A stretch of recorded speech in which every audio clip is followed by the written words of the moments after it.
Before we move on to doing formalized data science in Python, I'm going to introduce you to some of the basic mathematical operations that we can carry out in Python. And the upshot is that this is the basis of carrying out any mathematical operation in Python. Say we have to plus up two numbers. We will say value plus value, where plus is an operator. So we use mathematical operators, things like the plus sign, the negative sign, the multiplication sign, the division sign, and so on to carry out mathematical operations between two or more numbers. And I'm going to quickly demonstrate some of these. They're very simple and we are going to be using them a little bit in this course.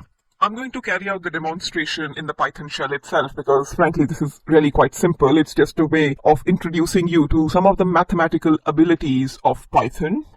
Say I want to plus up two numbers. 9 plus 8. So I'm just going to put in my two numbers, 9 plus 8, and the plus sign is between them, and I get the answer 17. Suppose I want to subtract 9 minus 8. So my values are 9 and 8, and the operator is negative, and I get 1. Suppose I want to multiply these two numbers. So it's 9 and 8, and you can see over here, I'm going to put in the asterisk between my values, and my operator is the asterisk for multiplication, and it is 72. Now, if I want to divide, say, 9 by 9, I will get the value 1. And let us see, 9 by 8. Again, I get the value 1. So all of you people who are working in Python 2.7 plus, 9 divided by 8, it will carry out something known as an integer division. So I will not get the decimal numbers that should come after 1, and that's inaccurate. So in order to get that, I will have to specify float. And now this is a data type that allows decimal numbers to be presented as well. And I get 1.125. And of course, if you've not heard about integers and float, don't worry, those are the things that we are going to cover very shortly, but this is just to introduce you to some of the mathematical capabilities. We can even get the remainder by using the percentage sign, and which is the modulo, and we get the remainder like this.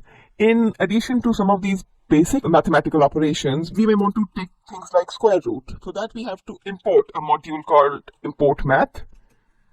And there I can put in math, which is the package that I've imported. Math is the package I've imported. Hence, I put math dot the function name, which is the square root, and this is going to be 9. And I get the value 3.0. Of course, if you want to carry out more detailed computations, then you can explore some other functions provided by math. And math is a fairly powerful package for carrying out a wide variety of arithmetic operations. Suppose we want to take out something like an exponent, 4 raised to power 2 is 16. So let's just do that here. In this case, my operator is going to be 2 asterisks, which mean that this is an exponent, which is 4 raised to power 2. And just to point out, where every time when you get a number like 3.0, that's a float. And if you get 16 and there's no point in front of it, this is an integer. Another way to do this is to call the function POW, which is power for the number, and the power I want to raise it to, the power of 2. And essentially, this is another way of taking an exponent. In addition to this, we even have some comparison operators. So say if I want to compare if 1 is greater than 2, it will tell me it is false. And comparisons are things that we are going to use further on in this course. So this is something you should be acquainted with. But as you see, we just have a handful of comparison kind of operators that we end up using. So these are not too complicated, basically. Again, it is false because 8 is neither greater than nor is it equal to 9, and so on. And this is how we carry out the comparisons. The most important thing that I want to introduce you to here is something known as a variable. Right now, I have been typing in these values as it is, but when we carry on working with proper Python kind of programming, it is difficult to just go on referring to these values like 9 and 8, and then we create boxes to store these values in. So a variable is a box that stores a given value. So if I put in A is equal to 9, B is equal to 8, C is equal to A into B, and now I can print. In order to get the value of C, I'm going to call the function print, and it tells me it is 72.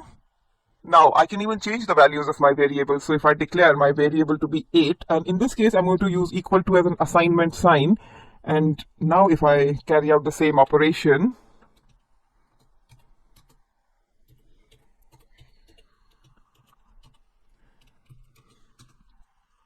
So essentially, I just have to declare a given set of variables once, and they become my container. So things like ABC become my container, but I can go on changing the underlying values therein, and we are going to be working a lot with variables now, and there are different variable nomenclature patterns. I mean, if you don't like the idea of saying ABC, then we can use camel case. So we start out by small letters and say myvar and say 90.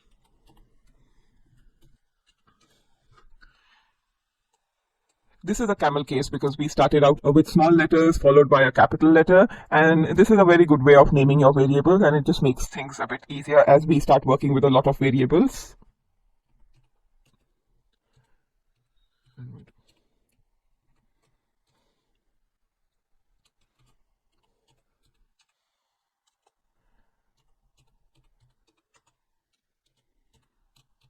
And when I put a hash, this is a comment. So basically this thing is not going to be processed, and this is what I'm going to put for my own knowledge. So this is going to say print, but essentially the value of C has been printed, but print is not going to be processed, and I can just put in these comments symbolized by this hash as a way of reminding me what I have done and so on.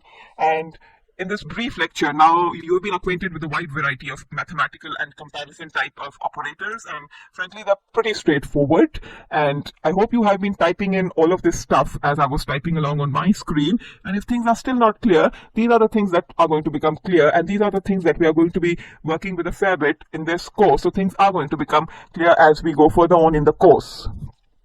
But right now I'm going to move on to the next lecture, and I'm going to introduce you to the different data types that we end up having in Python, and you have been acquainted with some of the bespoke data types in this lecture itself.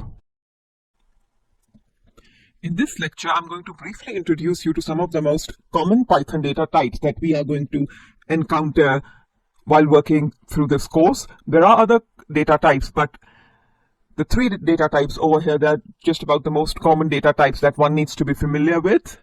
And the first one is integers. This refers to whole numbers such as 8, 10, 11. Second is float. This refers to floating point real numbers such as 9.2. So while integers can only be whole numbers, floats, it includes decimals like 9.2. String, it refers to words and is encased in double quotes, things like cat, or even if we put a number within double quotes, that becomes a string. So I'll just quickly take you through these. So in variable int, I have put in 4, and since this doesn't have any decimals associated with it, it is actually an integer. So when I printed out its type, and type, it tells us, type of an object, it just tells us that what the type is in terms of the data type that it belongs to. And this is an inbuilt Python function, and I can print it out. It says that it is int. Then I created a variable float, and in that I have put in 7.8, which is a real number. And when I take out the print, it tells the type of, when I print out its type, it tells me it is a float. In str1, I have cats within double quotes, and the type is string. And as soon as I put in, now that you have been acquainted with some of the most basic data types in Python, in this lecture, I'm going to show you how we can generate random integers between a given set of integers. And by that I mean, how do we go about generating random whole numbers? And being able to generate random whole numbers is fairly important and useful, because there are times when we do need to generate random numbers, say in certain games, or even for complicated mathematical simulations. Now we can't generate random numbers just like that. We have to import a package called random, and this is an inbuilt Python package, and as you can read the documentation, it is a random variable generator, and integers are generated within a given range. And how it does that, using something known as the Gaussian or the log normal distributions. This is not something that we really need to know about, but the upshot is that this package will help us generate random integers. Now once we import the package, I've declared a variable called die1. I'm going to call random.randit, and randit is a function, and it will return a random integer in the range a to b and include both the endpoints. So in this case, I want to generate a random integer between 1 to 6, and it can return a value which is greater than or equal to 1 or less than or equal to 6. So let me just run this code.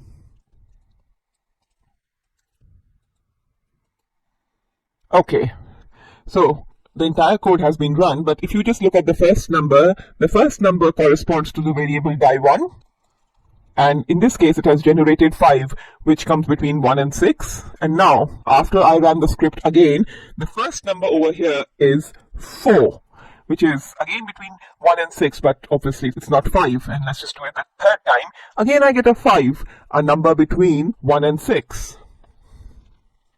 Now what happens when I want to return a value greater than or equal to x but less than y? So I'm going to call random, essentially random.randrange, and randrange is going to choose a random item from a given range, and essentially it will choose numbers between 1 and 6, but whatever numbers are chosen, they will always be less than 6. So let's just run it. Run Python. It will choose numbers from 0 to 6 because I've specified 6, but essentially it will always be less than 6. And there we have 3, which comes from die1, which corresponds to variable die1, and for die2 we get 4, which is again less than 6. Now the thing about randrange is that it also allows us to specify a step. And essentially, if you just read how this function has been constructed in Python, so we have start, and we can specify a step, and by default the step is 1, but actually in this case I want to generate numbers between 1 to 8, always less than 8, and using a step of 2. So now let's just run this code again. So there we get, for die1 we get 3, 4, and then we get 5 for die3, and this is between 1 and 8. And if we take the step function from 1, then this is an odd number, and again another odd number, because essentially we are taking a step of 2 from 1, which is an odd number, and that is why we get values like 3 and 5 and so on. And these are just some of the ways that we can use the random package to generate random numbers for us between a given range of integers or whole numbers. And this is something we are going to use further on in this course. I have mentioned the word functions a few times, and you can see that something like randint is an inbuilt Python function.